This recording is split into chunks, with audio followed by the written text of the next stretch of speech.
Okay, so this is my local history project for quarter 3, and we're going to start with the Reagan election of 1984.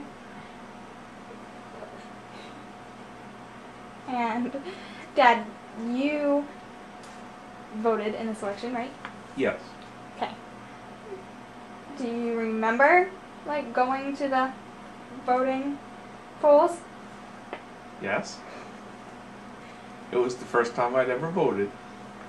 Was it interesting? It was. The voting place was a very, very old school building Where? in Bodenham.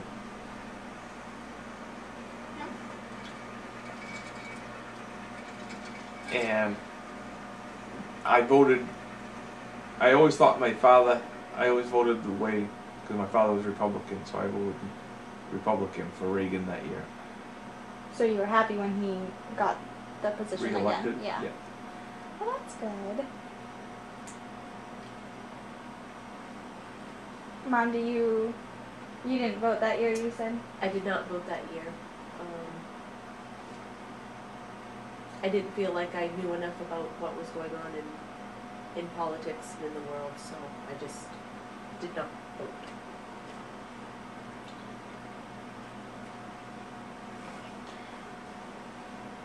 So, a couple years later,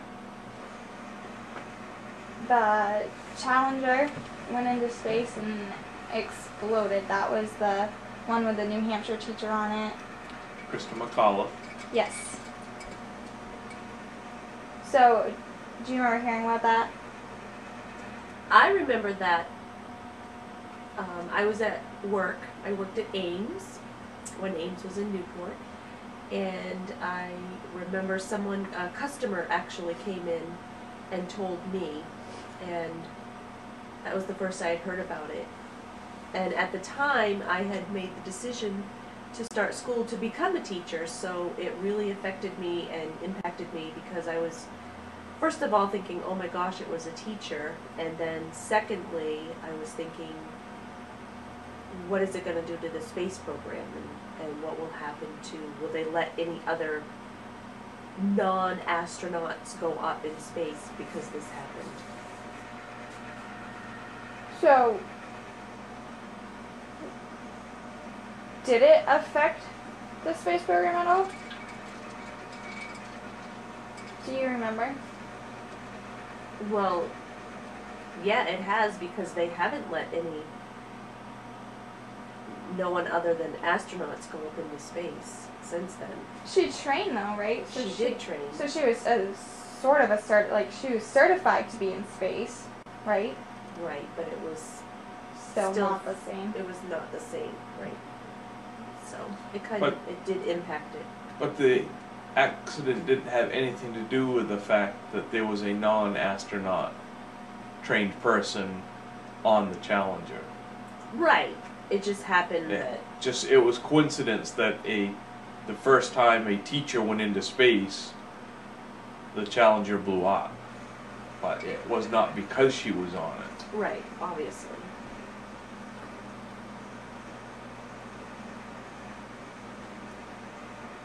Okay, that makes sense. So,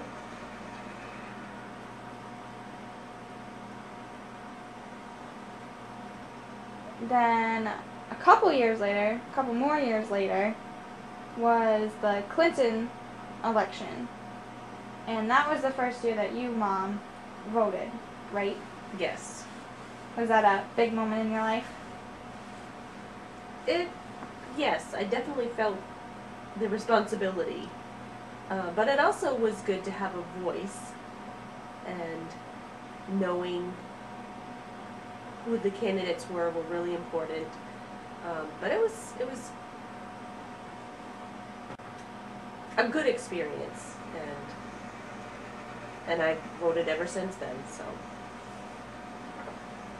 Was it enjoyable to follow all the political campaigns and watch debates and...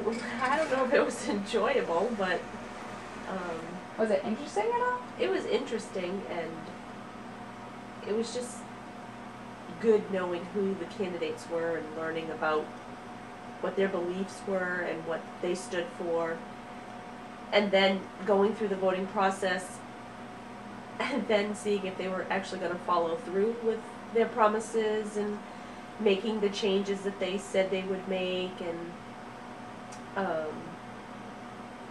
sometimes it happened and sometimes it didn't, but it was a good process. What made that election really interesting was it was one of the first times that we had a true third party candidate that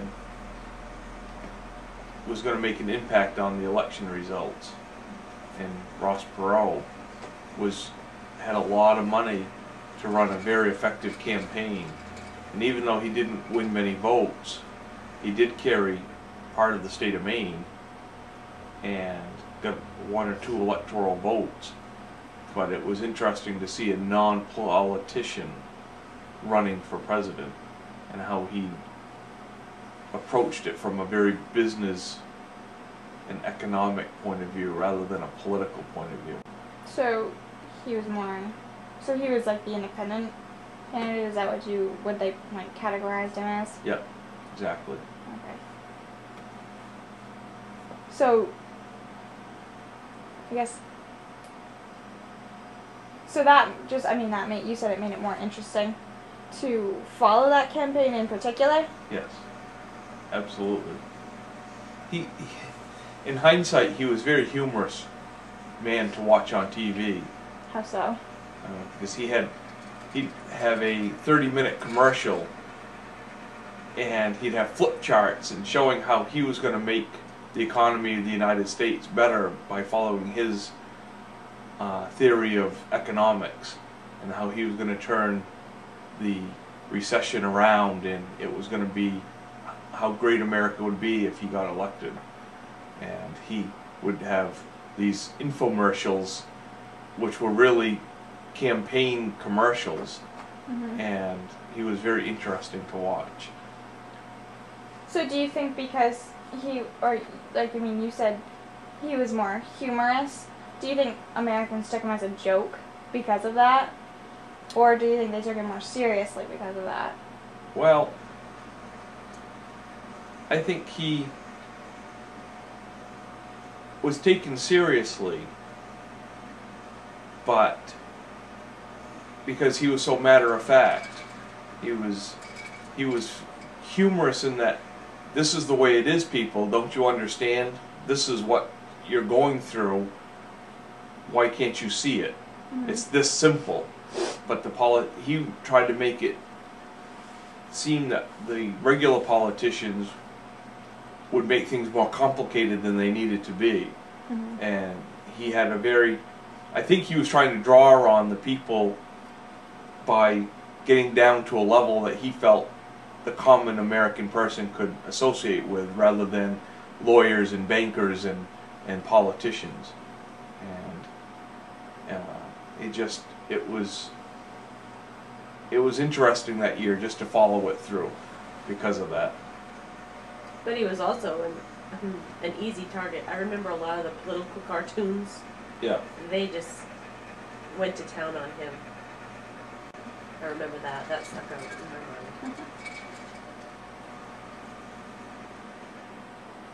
So, continuing with politics, the war that we're in right now started back in, well, technically in 98, but we went overseas before that in 1991 and did Operation Desert Storm.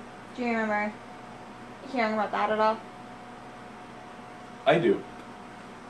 I remember I was working, and where I worked we had a little TV that we used to have on in the background, and when they announced that we were going into Kuwait, and because Iraq was trying to take over the Kuwait oil fields, and we saw that as a threat to the United States because that's where a lot of our oil was coming from. now there's much more coverage of news during the war, but back then that was a lot more, what's the word I want? Not unique. It was, I think, groundbreaking to have so much news coverage from right there. We were in a generation that hadn't really seen that type of a war and war coverage, and so it made you really stop and want to watch TV because you wanted to see what was going to happen next. Where back in World War II and Korea, they would send news clips back for the news to show that Walter Cronkite or somebody would have on the news. It wasn't a 24-hour news station like Fox or CNN that constantly broadcast the war all the time. So that was really, it was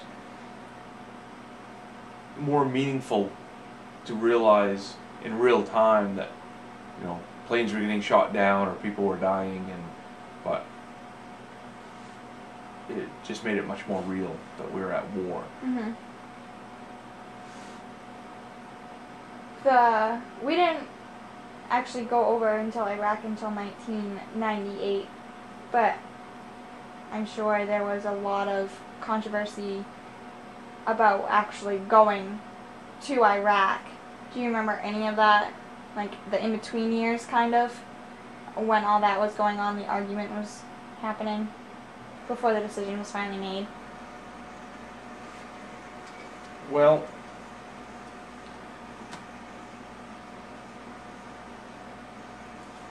no, not the reason I thought that we went back in '98 was because Saddam Hussein was killing a lot of his people, and my understanding was that it was two separate events, even though it still involved the same country. Saddam Hussein invaded the oil fields with his royal army, and then he created a genocide against his people. And I think that was the point when America, I think for the most part, rallied to protect the innocent Iraqi people. But I don't think, in hindsight, that people realized we were going to be there this long. And now, understandably, people are they support what took place, but it's time to get the troops back home. That we're not gonna we're probably not gonna get everything that we went in there and said what we were gonna do as far as making a democratic society out of Iraq. So, in '98, when troops first went over there, did you agree with the war?